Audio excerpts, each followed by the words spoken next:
Well, this is a fairly staggering development in Bangladesh, and it comes at a time when the country we've seen is in a state of fair turmoil. Khaleda Zia has been a pioneer in Bangladesh, the first woman prime minister. She made history, in fact, in 1991 when she became Bangladesh's first woman prime minister at that stage. She didn't intend to be a politician to begin with, but she ended up leading what became a truly democratic and fairly progressive Bangladesh, I believe, for a period of 3 terms. She was seen to be an uncompromising democratic icon. She led a 7-party alliance against Hussein Mohammad Ershad, who was a military dictator who was in power in Bangladesh through the 80s. There were lots of allegations of corruption against Ershad. This was certainly a plank that the BNP and she used personally. She's seen to be, therefore, an architect of parliamentary democracy. She transformed Bangladesh from a presidential system of democracy or governance, which is what she inherited from Hussein Mohammad Ershad, to one which was much more representative of the people in the country. She was known as somebody who worked very closely on educational reform in the country. Primary education was made free, and the implementation of free primary education was a big priority for her. Improving the status of girls and women was something that she looked at or worked at very, very closely. There were allegations of corruption as well against her. In fact, her rise, and shortly thereafter, there was, of course, Sheikh Hasina, who became the dominant political force in Bangladeshi politics in 2008, I believe. She was, charged with corruption in the Zia Orphanage Trust case. We'll pull up details of that in just a little while. But she was able to be acquitted. She was finally acquitted in 2025. So a very long period when, she was under house arrest and imprisonment as well earlier on. But then her health started failing her, and she's been quite critical. She was critical in her health condition over the last couple of months. And the sad news is that at 6 a.m. This morning, which in Bangladesh time, that corresponds to 5:30 a.m. here in India, she's died. She's passed away in hospital. Vishnu, the BNP, meanwhile, today faces internal challenges and external pressures. Does this loss mean that their organizational strength of the party moving forward will be hampered? Well, her son has come to Bangladesh for the first time in more than 17 years, in fact. He's had a chance of seeing his mother, whose condition had worsened. It really needs to be seen whether Tarique Rehman fills the shoes of Khaleda Zia at a time when Bangladesh goes into elections in a couple of months from now. Those will be one of the most momentous, most significant elections that Bangladesh has had, I would suggest, since the early 90s, when, in fact, Khaleda Zia made history in becoming the first woman prime minister of Bangladesh.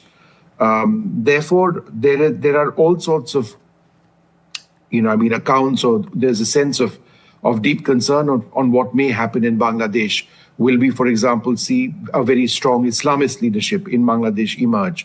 What about the role of students?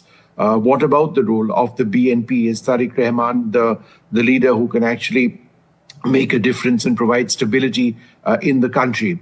Muhammad Yunus, the interim leader, has said quite clearly that he does expect elections to be held on schedule. He's pushed for those elections to take place. That'll happen in the month of February. So we'll really need to wait and see whether he can emerge as a stabilizing force. If you do ask Sheikh Hasina's party and leaders such from her Awami League, they continue to insist that they are a factor in Bangladeshi politics even now. But we're going to have to wait and see. In the interim period, there has been a great deal of turmoil. There has been communal strife, which is reported as well. There has been a diplomatic relationship with New Delhi, which is completely and entirely plummeted. Therefore, a marked sense of anti-India sentiment on the ground in Bangladesh. This is particularly disappointing given the fact that, culturally, historically, and for so many other reasons, economically, we remain very close partners. Therefore, what Bangladesh needs at this stage is stability. But in the midst of all of this, the news of Khaleda Zia passing away is certainly something which gives us a moment to sit back and really ponder about the future of one of our most important neighbors. Speaking of New Delhi and speaking of history, Vishnu, from a strategic lens, how significant was Khaleda Zia in shaping Bangladesh's foreign policy posture over the decades, particularly vis-a-vis India? Well, her foreign policy vis-a-vis India was not the one that New Delhi,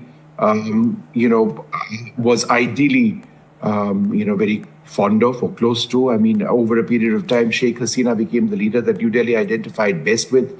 The fact that Sheikh Hasina was extremely pro-India was something that suited New Delhi. We had a very stable relationship with Sheikh Hasina. And politically, Khaleda Zia represented a challenge to Sheikh Hasina on the ground in Bangladesh. That said, there were strong diplomatic relations throughout the 90s with Bangladesh. And of course, there were nuances and differences in views and things like that. But the situation then was of a stable country and two stable nations engaging one another.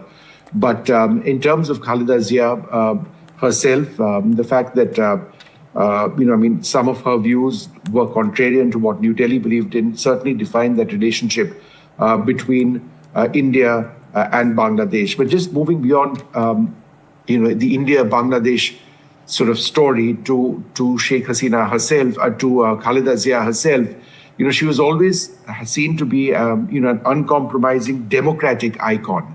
And I think that legacy of hers is something that needs to be looked at very closely. She won the label of Deshnetri, in other words, a leader of the nation, leader of Bangladesh. Again, 1991 is when she came to power, a 7-party alliance. Despite, all odds, some would suggest, she actually came to power defeating the incumbent Hossein Mohammad Ershad, who was an army general. And I suppose, in a sense, the fall of the army as the dominant political force in Bangladeshi politics, which had been the case for more than a decade prior, was something that she ensured. Obviously, there was also a time when one saw Sheikh Hasina becoming, and the Awami League, her arch rival, becoming a very formidable political force. And finally, it was Sheikh Hasina who became the dominant political figure in Bangladesh, being prime minister for several terms until she was actually removed virtually forcibly last year itself.